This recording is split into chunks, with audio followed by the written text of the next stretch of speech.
very much. Thank you. Good morning, Toastmasters. And good morning, Angela. It is so great to see you again. This is awesome. You might be wondering, do I really knock on a door? And what does that mean? And it doesn't look like you guys are going to be able to see this, so we're doing a little impromptu here. Don't write on the evaluation, I should have done this before, I just thought of it now. You might be wondering, well, do I really knock on doors? Well, like, what does that really mean? That means I really get out of my car in a neighborhood and knock on people's doors. Just like all those creepy other salespeople that sell vacuum cleaners and bug sprays and satellite subscriptions and all that stuff. That's what I've really done, and I've really done that over 100,000 times. I'm not making it up.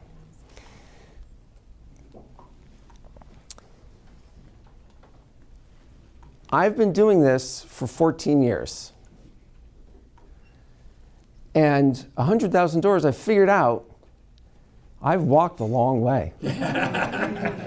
In fact, I've walked from LA to New York, and I'm on my way back. I've gotten to about St. Louis, we think, if we've done the math right. Think about that. I have literally walked from Los Angeles to New York, and halfway back to the country just by going through neighborhoods and knocking on doors. And to me, that seems insane. That just seems absolutely ridiculous. Why would anyone do something as stupid as that? I mean, really.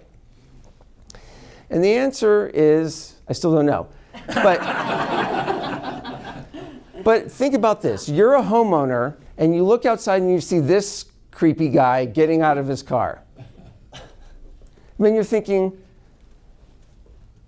who is this guy? This car doesn't belong in my neighborhood. Should I call the police? Maybe I should go next door and report this. Even worse, you see some guy the same guy's knocking on your door. And what are you thinking when someone's knocking on the door? You're thinking, I'm going to duck and make sure he can't see that I'm home. I'm busy. I don't have time for this. I've bought everything I need. I don't need to buy anything else. Right? What else you've all had someone knock on your door. What are you thinking when someone knocks on your door? I need my shirt zipped. You need your shirt zipped.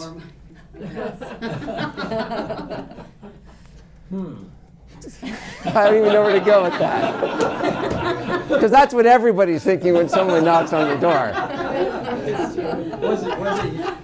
Was it your house?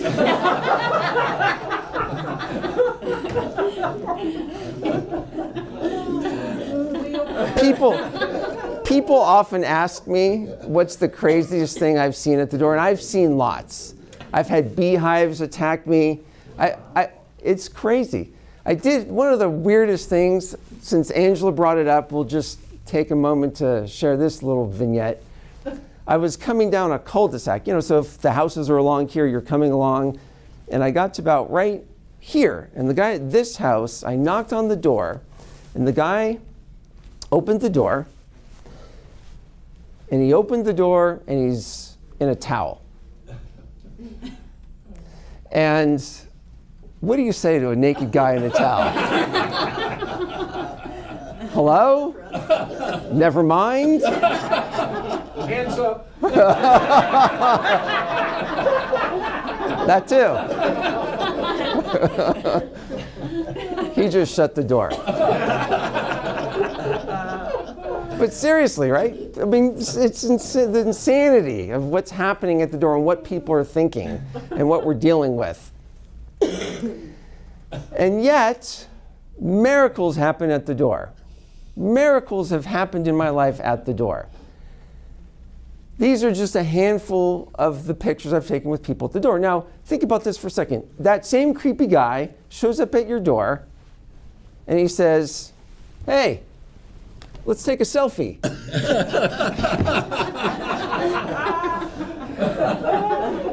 You're thinking, get the off my porch, right? That's what you're thinking. And yet, something's happening that has people not only be happy to take a picture, they're smiling, most of them.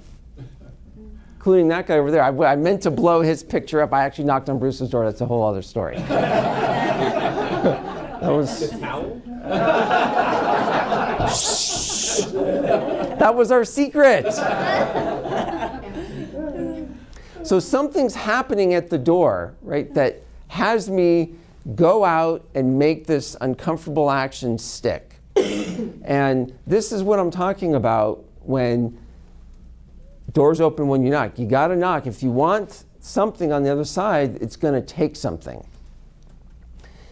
Les Brown said, if you do what is easy, your life will be hard. And if you do what is hard, your life will be easy. Right? So if you do what's easy, life can be very hard. But if you're willing to do what's hard, your life could be very easy. And in real estate, it's hard to knock on doors, right? It's easy to sell houses. Everyone wants to sell houses. And you can apply this in your own life with whatever you're up to. The analogy, if you want to do something, if you just do what's easy, your life will be hard. Knocking on doors is hard. And doing it over time. So this was really great that we've had these two speeches. We've got some great quotes from Pat and Roger talking about willpower. The instant gratification, there's no instant gratification about driving into a neighborhood and getting out of a car and knocking on a door. There was no immediate gratification in that. And here I am, 14 years doing something that's really, really hard. And the reason why I think for many of us we struggle with something we're up to in life is these are just some of the 10 biggest fears holding us back. Now, most of them is what I'm dealing with every day at the door. And if you're dealing with something in your life, if there's something that you're challenging yourself to, these probably apply to you. Fear of inadequacy, fear of uncertainty, fear of failure, fear of rejection. You think maybe, possibly, I've been rejected just a couple of times at the door. Fear of being judged. I'm from LA. Anyone ever been to LA, spent some time in LA? A couple of you, most of you. LA is all about looking good, right? What car you're driving, what your hair looks like. I've lost that battle. I've given up. You know, what your tan looks like, what clothes are you wearing. It's all about looking good, right? And what are people thinking? And you might think, well, where are the other two? Oh, they're here too. The fear of something bad happening, knocking on a door. I mean, you have no idea what's about to happen. It's terrifying. And finally, the fear of getting hurt. I've actually had someone come to the door, gun on holster. Gun on holster. And his hand was right there. It was Louise. Was it Louise?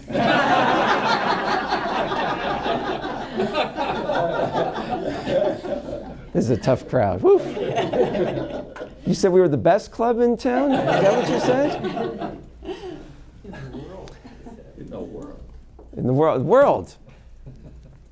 And so we're all dealing with these things on some level in some area of our life. It's not just me at the doors. But we're using me at the doors as an example. And I'm just some middle-aged white guy from Los Angeles that's found a way to knock on doors and sell some homes. But every day, this is what I'm dealing with. Every day. It never goes away. And along the lines of instant gratification, we have this thought that somehow life will get easier, or these fears will go away, or something like that. Don't we? A little bit? Or is it just me? Some of it, I mean, but they don't, right? 14 years later, those fears are still there. They haven't gone away. And so the key is not wishing they'd go away. It's a lot what Roger said. It's that those urges, those fears will be there, but moving on anyway. And how do you coax yourself through that process? Because there's haters out there. There's haters out there. They don't go away.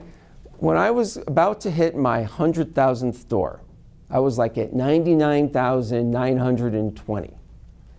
And I'm thinking, I'm something. I'm going to hit 100 grand. I'm going to hit 100,000 doors. It's like a milestone. I just felt great. And then, like on a Monday night, some guy called and left a message on my voicemail. He was a hater. And he said, I didn't even meet him at his door. I had just left something at the door. I think what you're doing is stupid. It's ridiculous. I don't like it. I don't want you leaving stuff on my door. And I've talked to all the neighbors on the block, and they said it's a terrible idea too. And I thought, well, I had some curse words for him in my mind. None of them I can say here. And I thought, hey, how does he know, really? And that was how the selfie started. Because there are people that I've connected with, and there are people who enjoy when I come by. Because it's not about me selling them a house. That's not what I'm doing. I'm there connecting to people. And Anthony Robbins talks about the six core human needs, and particularly, oh, this doesn't work here, this love and connection, the need for communication, for unified approval and attachment, to feel connected with other human beings. So I'm willing to deal with the uncomfortableness of the haters and all the other stuff it takes to get myself out to the door, because I get the reward. The reward really is the connection to people. And if you look anywhere else in your life, whatever you're up to, it's in the end when you get to, think about this group right here. How many people were at the Bob Ord party a couple years ago? Wasn't it amazing to be in that room and feel the connection? And there was people in that room who had never been in the same club meeting together, and yet we were all connected by this common spirit, right? So the human spirit and the connection is deep. And that's really what I'm doing at the door. I'm not trying to sell anyone anything. It feels that way sometimes, but that's not what it's about. And so these are just a few of the people I just highlighted. And I could tell a story about all of them. My favorite, I don't have a favorite. I love them all. But Mr. Carlson up at the top, he was one of the first pictures I took. And I came to Mr. Carlson, and he's not here. You're going to pretend to be Mr. Carlson. And he's like Eeyore. He's like this short little old guy, and he's just awesome. I said, hey, Mr. Carlson, we're going to take a picture. Sure. And he says, of me? I'm like, no, we're going to take one together. And he says, oh, no. I said, yes, it'll be great. And he said, okay. And so I got him to pose for that picture. And then I have this little app on my phone, and you can take the picture, and it puts it in a postcard, and I mailed it to him with a little note. And so he got it. So the next time I saw him, maybe 4 or 5 months later, the first words out of his mouth were, that picture turned out pretty good, huh? Right? And that is really the essence, right? And that moment made my day. It made his day. But it didn't come without a little effort. It didn't come with without uncertainty and the haters and all of that other stuff that comes with it. And so the door's open when you knock. The reward, whatever the reward is for you, whatever you're trying to accomplish, doesn't come unless there's some uncomfortableness along the way. There's some hard stuff to get to that. And only when we're willing to make that leap do we get that. Maybe not only, often. There's some journey that takes us down with a little bumps in it. And so I'm not here to force you to do anything or ask you to do anything. It's kind of a reminder that wherever you are, on whatever journey you're on, if it's feeling uncomfortable, and if it's feeling not easy, that's okay. That's part of the journey. Good morning, Toastmasters.